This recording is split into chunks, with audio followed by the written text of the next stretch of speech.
Canadian International Airshow 2025 officially open.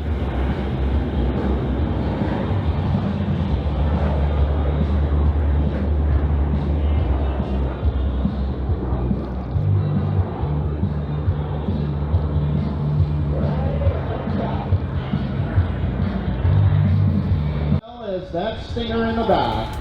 You can even see the refueling probe has been extended on the front of the aircraft.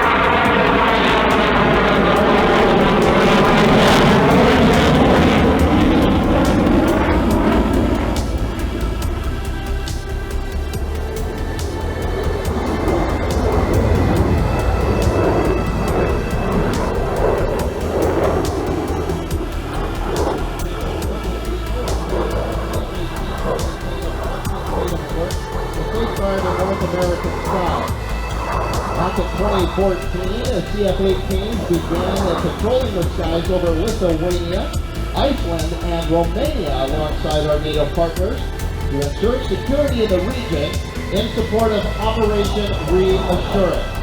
Okay, coming in from the right, another strafing run by Captain Andrew Chen in the CF-18 Hornet.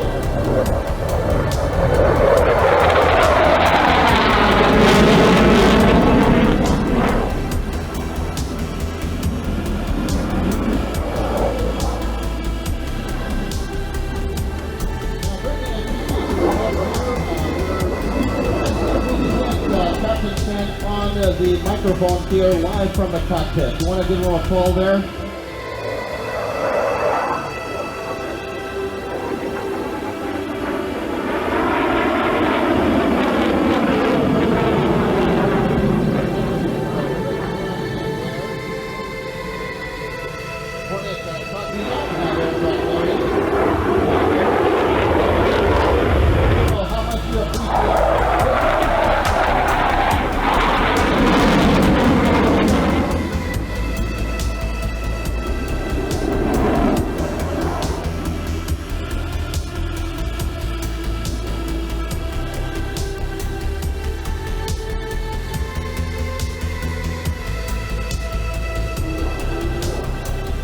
Royal Canadian Air Force CF-18 has been adapted from the American version, and some of the features of the Canadian jet include a sideways from most experienced team member, Mario Dumel.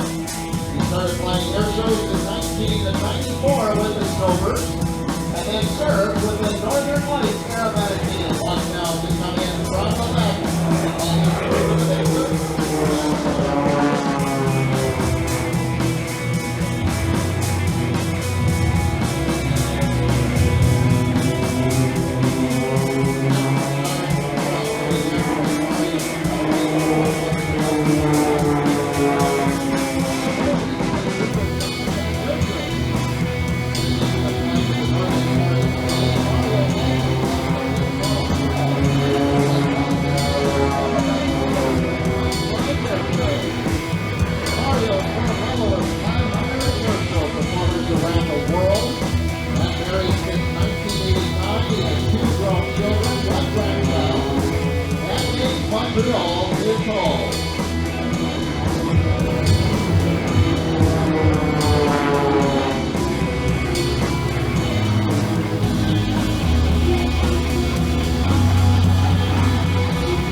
typical maneuvers of the show. Greg will roll his basic wording and lead the team through a half-barrel roll. At the end of this roll, Greg will be upside down, and his wingman will be upside down. Greg is turning upside up, and his wingman upside down. Watch this. They call this the double thing.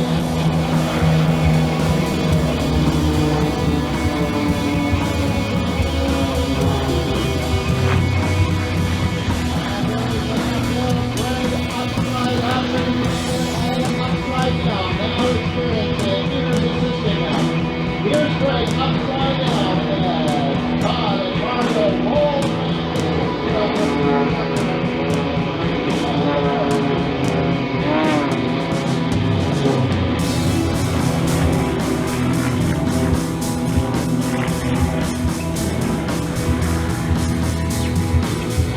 A long summer is beautiful. With a little extra fun on the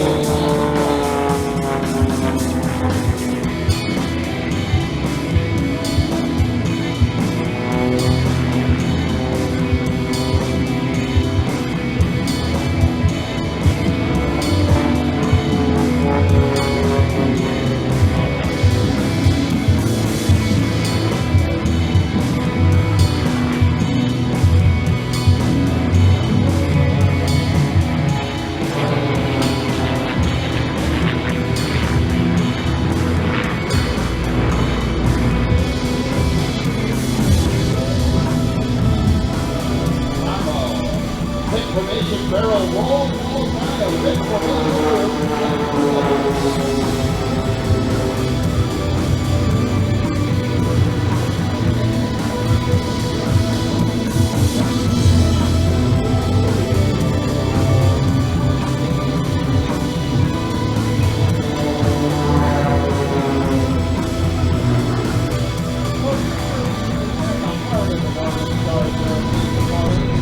Several years ago, Todd was in the Battle of his life, fighting against Fort Cancer.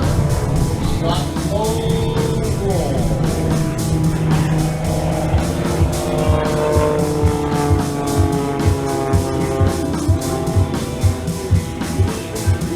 As the soul comes on, you will see through their performance today that you will be inspired to passionately and tenaciously pursue your goals and dreams, whatever they might be. Say hello, Toronto, to the Northern Stars Aerobatics.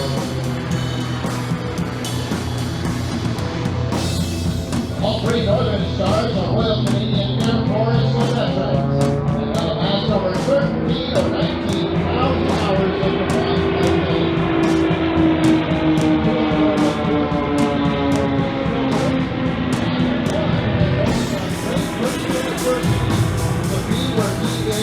Today, all of the Northern Stars are veteran AirShow performers.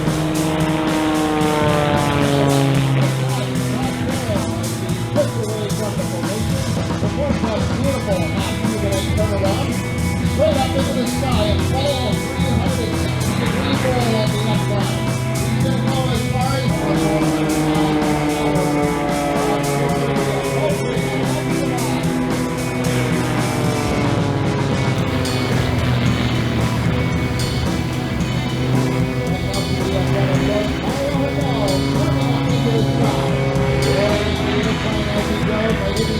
into a helicopter.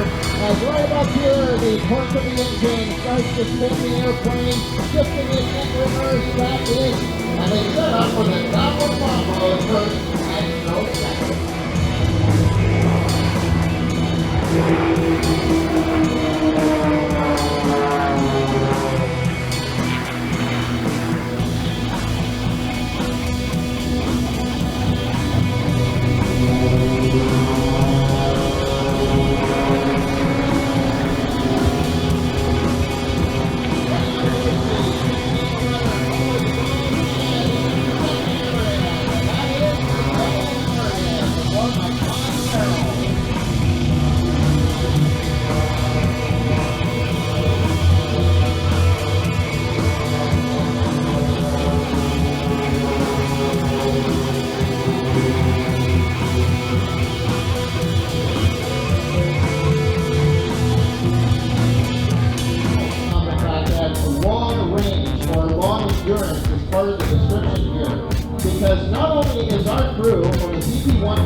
critical, important stuff during their flight today. So this segment that you're going to see, that's a lot of flying. that is a lot of flying. And you can see our CP-11 good drag out there. Give them a wave as they go by your Royal Canadian Air Force CP-140 Aurora. Controls, communications, computers, intelligence, surveillance, and reconnaissance platform. The Aurora can perform a variety of operations at home as well as abroad. It has conducted the surveillance of Canada's coastal waters. It performs anti-surface warfare, maritime and overland intelligence, surveillance and reconnaissance, strike coordination, search and rescue missions, as well as disaster relief missions. Now you can see our crew has cleaned up the aircraft. They're performing what's called a mad hunting circle. So you're seeing a little bit of some of the flight characteristics and flight maneuvering that's used when the CP-140 Aurora is on patrol. The Aurora also provides support to other government agencies in combating illegal immigration, illegal fishing, pollution, as well as drug trafficking. Now I'm looking very closely at the underside of the aircraft, and yes indeed the torpedo doors are open on this bottom side pass.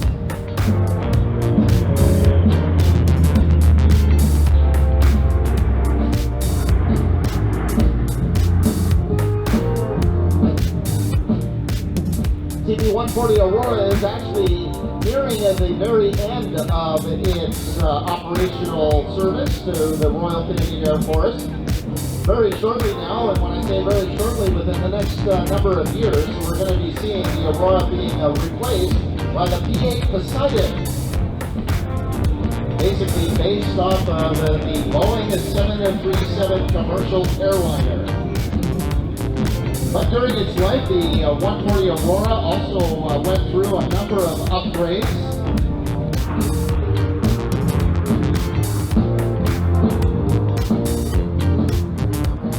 On board the aircraft today, Captain Bruce Jarvis. From here in the province of Ontario, assisting him today, Captain Felix Hercules from Quebec City in Quebec. A ceiling of over 10,600 meters. And as I mentioned, a range of 7,400 kilometers. Now we need to point out that that is in zero winds, because everything once you're in the sky is relative to the air around the aircraft, and sometimes if you get a good headwind. Something that it is really renewed, and she is bringing this back from the dusty era to modern day century, inspiring others to pursue your dreams and live your passion. Now, when she's not doing AirShow training, Sam works in the commercial space industry, where she makes maneuver recommendations for space science missions as a satellite collision avoidance earball, and then engineer the performance around it. Now, while they're getting circled around here, I gotta check in with our crowd here in the AirShow zone. How many of you would be interested actually in trying wing walking? How many are brave enough to give them? You know what? I don't see a lot of hands out there. How many would say absolutely not? Hands up. Yep, I'm with you folks. Nice, that's something to the sky of our Wing Ontario. Diving in there for the last bit of airspeed out of that. And Mike Griffithson once again playing around, you know. Sam actually has to anticipate the maneuvers because there's a lot of gyroscopic energy happening as that airplane spins around. So she's got to kind of get herself ready and braced so that she can do those rolls without hurting herself really. My favorite maneuver at the end, hammerhead coming back around. Coming down. Now the other thing, Kevin, we're talking about it too, it's about trust and communication. Making sure they anticipate, but they also trust, almost like blind trust, understanding what maneuvers are coming, because as soon as they get to the end, she has to unstrap, not connected by anything, and crawl back into the cockpit. Give them away, folks, as they go by. You can see Mike Richardson in that open cockpit. He's got a good eyesight on windwalker sound, and they can communicate as they maneuver above the sky. Now, Brittany, I have great admiration for this couple because they are extremely smart people. We talked about salary. Mike is a mechanical engineer as well as an airline pilot who has designed experimental equipment used aboard the International Space Station and has even built rockets designed to go into space. I think they like aviation. I think they do too. Now, Brittany, one of the things that I need to point out here is that many people who get their private pilot's license, they pay for it. That was for a team in Oklahoma. She completed her first season performing in air shows in 2014. Look at this as they go by. Having a great Sunday afternoon together. From the top wing now. Between both sides, they have saved enough to cover her flight training. That fall and spring, she flew every day after work and earned her license in just 1 month. Friends, it's a minute that came, I even said we're probably related somewhere along the way. You did say that. Oh boy, I mean, if you're from the heart of Manitoba, you'll know exactly what I'm talking about. Look at this, folks, continuing to climb, and oh, he's having a great time on this Labor Day Monday. Hanging the airplane on the prop there, going into a hover, just managing his energy ever so precisely, turning the airplane for just a few moments into a helicopter. The action Flying straight vertical line, do not follow the wings at all. If he does a loop or a circle in the sky, you will see the judges holding their thumb up and making sure it is a perfect circle and not a shape. You can see a little flip as he goes around each of these lines. It looks like he's going to be doing a figure 8 in the sky. Now the judges would be looking right now that hours across more than 100 types of aircraft and more than 2,500 hours of aerobatic flying. Although newer to AirShow's Luke's track record over the last 10 years is impressive, consistently reaching the podium in aerobatic championships and earning multiple titles as the Canadian national champion. Now, if you'd like more information on aerobatic flying, Luke encourages you to go to IAC.org. It's the home of the International Aerobatic Club, IAC, in competition flying from a different perspective. A very short break to allow Luke to tighten down the seatbelt straps, get the engine around 4 times. That is again the avalanche loop, Barnstormer's loop with multiple snap rolls thrown in at the top of the loop. As I mentioned, this airplane can roll 420 degrees per second. Look at this, Brittany. Oh my gosh. Just somersaulting through the sky, using a gyroscopic energy off the propeller as well as the torque of the engine to flip that airplane through the sky. And of course, with all that experience Luke's had, he knows exactly what the airplane is doing. And like his point roll talk, how he ends his snap rolls. He's not fishing, he's not at some weird angle. He's always stopping at wing level. Now, Ken, I'm really glad you said that because the first time I started going to air shows, I thought they were just having fun. And flying maneuvers, every single one is calculated with practice to gain that muscle memory that we see here. Absolutely. Luke Penner from the heart of the 45-degree line, and again, snap rolling the airplane. Look at how he just stops it in the night bed. The snap rolling maneuvers. Again, rolling the airplane, now sliding it along the fuselage, and now again, somersaulting through the sky. Toronto, what do you think of Luke Penner so far? From the right, Markle is bringing Cheryl Lynn back for a 4-point barrel roll. Bringing a 4-point roll. We would like to dedicate today's maneuver to all the military families who sacrifice so much support of their loved ones. And now watch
some ways, you kind of want to go back into a plane like a Cornell, because that's flying the old-fashioned real way, if you know what I'm saying.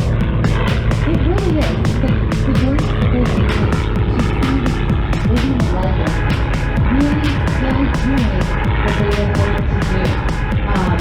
We hear the stories, but one of the things that I love about AirShows is when you talk to those men and women who train in the Cornell, and they get to go back up to it, and they get to be grounded again in the fact that it is still flying. And to see them talk to their children, their grandchildren, their friends, and share the stories of those hands on that aircraft and experiencing it all again. This is why AirShows are so amazing and that we can keep the stories living. And I just love that people of all ages come to AirShows.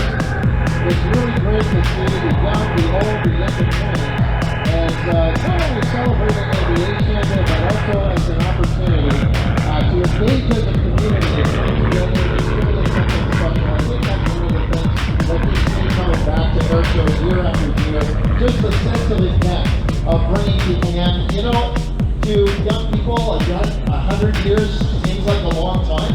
In terms of technology, it's amazing to see how far aviation has grown in a relatively short period of time. What you're seeing is a 1940s designed aircraft. We've seen the extra 330 FC, we've seen the Preston Eagle, all more modern day airplanes. This is in the early advancements of aviation technology, and I think Cockpit is perfectly suited for Canada's current vision, preparing aviators for the next step in their journey to fighters and bomber liberty. Simple, reliable, and forgiving. Again, a special thank you to Sean Frisch, our pilot and wing. that's right, he's been flying for 20 years with stops and Garner in the Canadian communities in Ontario, Manitoba, and the Northwest Territories before joining a Canadian airline. Has been flying Airbus aircraft for the last 12 years. Talk about the difference in aircraft performance between a Hornet and an Airbus aircraft. This is when you're going to want your ear protection. So make sure the little ones are taken care of. Again, with those in. Again, using these wingovers to keep this performance right in front of us the entire time. Dapper Tan, native of Victoriaville, Canada, retired corporate pilot who began his flying career with gliders at the young age of 16. Let's see as you do that. We'll actually pivot to the right to take advantage of the gyroscopic energy of both the propeller as well as the torque of the engine. Another AFF protocol. AFF? That's fun, Pat. We like to keep it fun here, folks, and we like to keep it fun. The Nanchang was designed in the 50s or military home. Now, a lot of times when you look, And we're in the same direction as you started it. Okay, rolling in. And we're rolling the airplane in another aileron. Roll when he likes to stop it right there. Upside down for just a few moments before rolling it back upward. We hold back on the stick once again. Chooses that vertical down line, a quarter of the roll, so that he turns the aircraft away from us for just a second, allowing him to give us a great look at the top side of the Nanchang CJ-6. Re-roll. Okay, there's one. There's two. There's three. And four. The 4-point hesitation roll at exactly the correct position in the sequence script.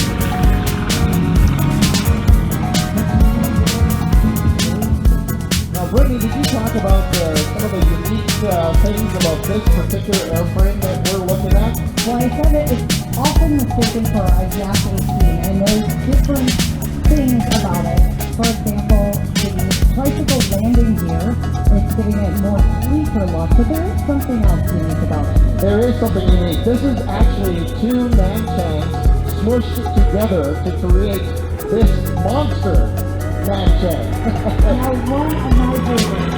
I think you might see it. Coming down wrong.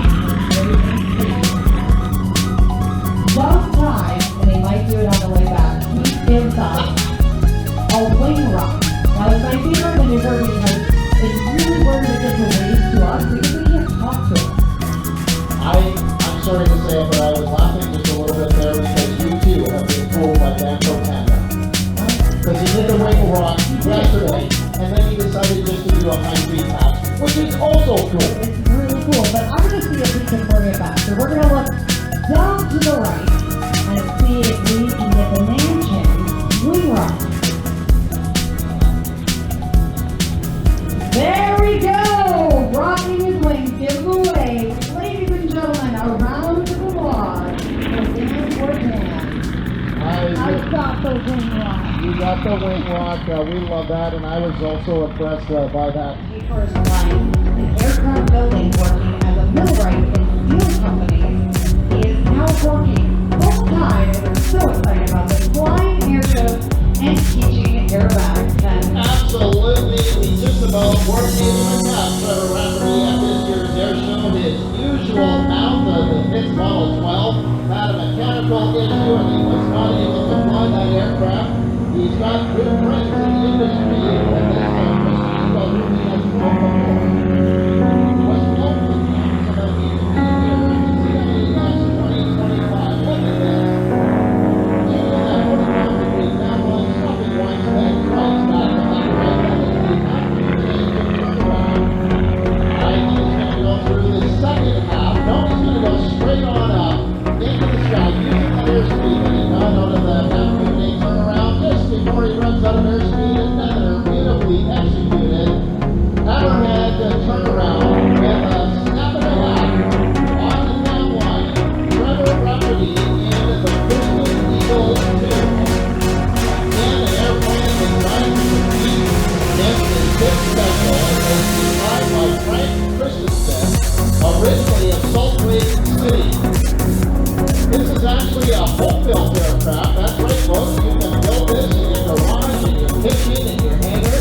I don't recommend the basement. You don't recommend it like that. Don't build it in the basement. I see where you're at.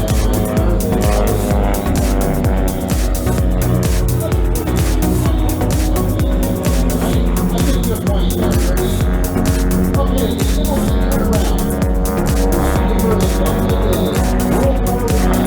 Mr. Airman. These have been basically converted to get from the dogfight.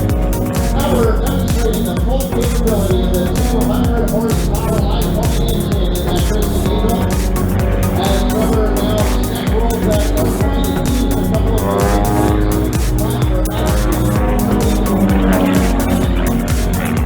As I said, it's 200 horsepower powering this aircraft through the sky.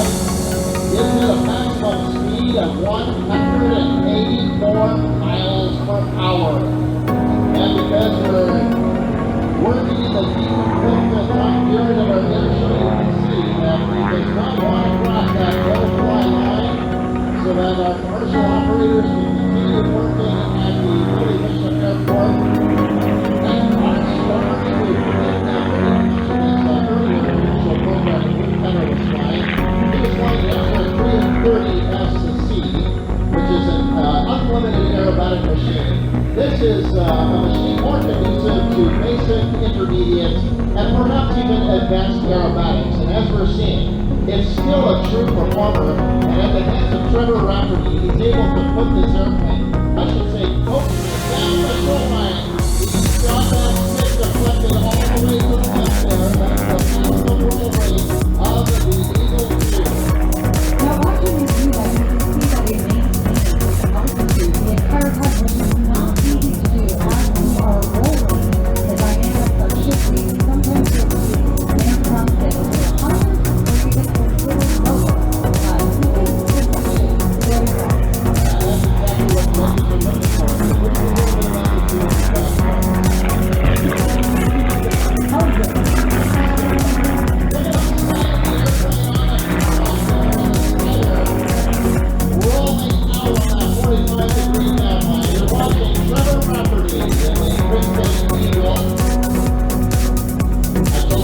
that don't be too sad. I mean, he's concerned that he's got to prepare the Model 12 and get it ready for air shows again. And I said to him, you know, this Christmas you don't have to start a place in Whitewater.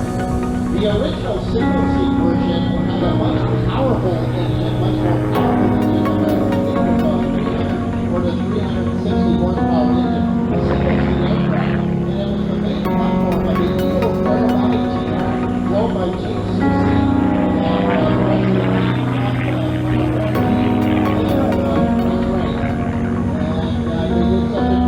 Performing at air shows all across North America. There's also some Super Eagles that exist that have the two-place configuration. That's right. This is a two-seat aircraft in a tandem configuration. Trevor is actually flying this airplane from the back seat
with both hands and both legs.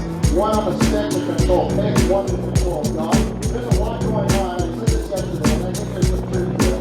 That just imagine lying on your back and trying to balance a birthday candle on your nose. It's kind of what flying helicopters is like. Now, where do you... I have no idea. I know you are. How excited you are to do that very big fire?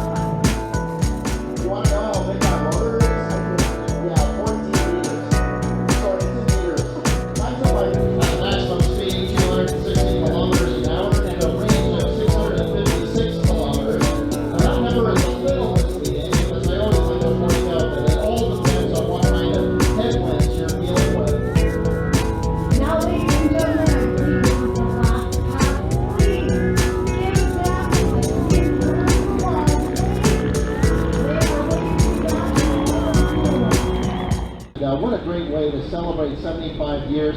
Now that we have a quick minute, I know that there are some people who have been working with this air show probably for at least 30 of those 75 years. And I'm talking, of course, about our volunteers. It's a small but robust and energetic army of people who work well before the show starts.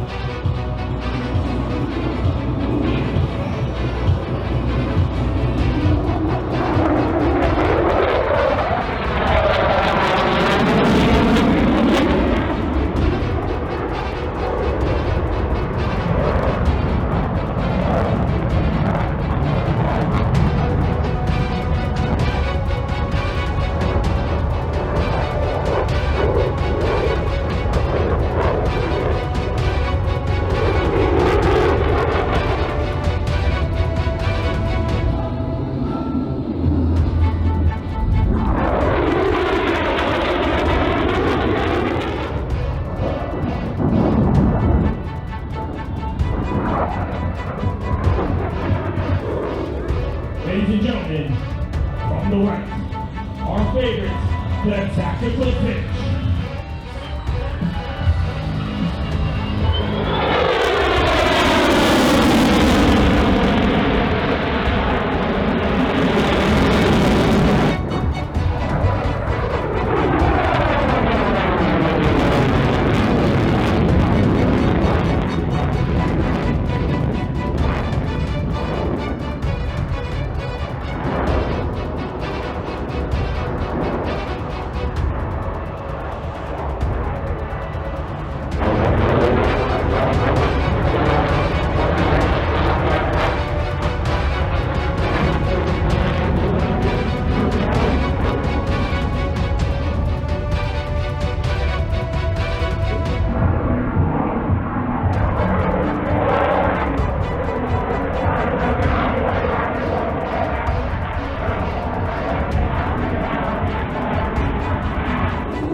From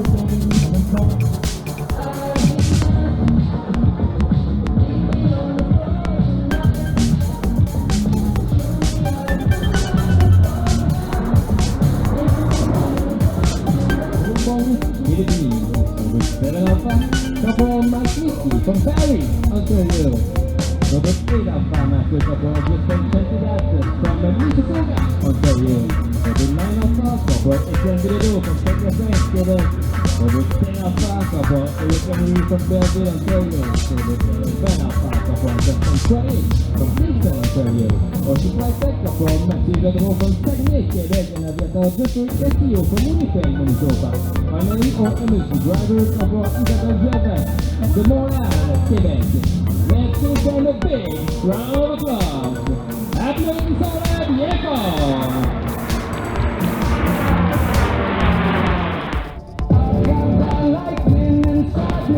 Here they are, your 2025 Canadian Forces Snowbirds. Full cover, they're both in the same.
I thought I could tug it out. I thought I could tug it out, so I heard it and I was like...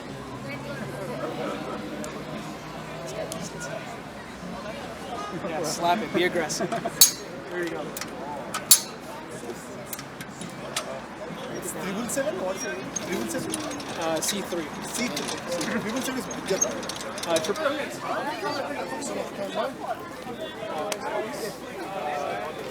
Yeah, sure, of course.